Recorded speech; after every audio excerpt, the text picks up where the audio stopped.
মুখ সামলাইয়া কথা বলবা। হ্যাঁ, কালকে রাতে যে আমি 1 কলস পানি বেশি আনছি এই খবর কি রাখো? এই আমি তো কালকে সারা রাত ধরে রান্নাম।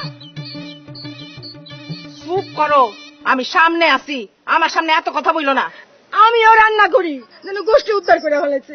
আচ্ছা চুপ করো, তোমরা চুপ করো। মা, কি হয়েছে? এইবার হিসাব কে দেখবেন?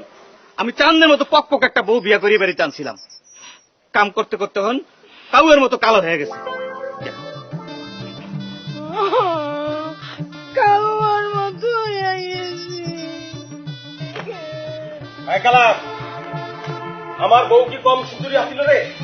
বিয়ার পর 3 মাস ঘরে কোনো বাতি জ্বালাই নাই, আমার বউয়ের রূপের ঝলকে সারা বাড়ি ঝলমল করছে। আর অহন 100 বারের বাতি জ্বলেও আমার বউরে খুঁজে হয় না। তাই না?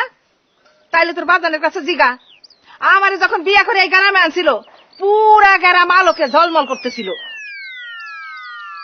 এই যে হাইটটা ছেলের লাগা আমার সবকিছু শেষ হয়ে গেছে। বিয়া করছে আগে আমার জানাই নাই, তারপরে কি নিজের সামাল না আগের বোর ঘরের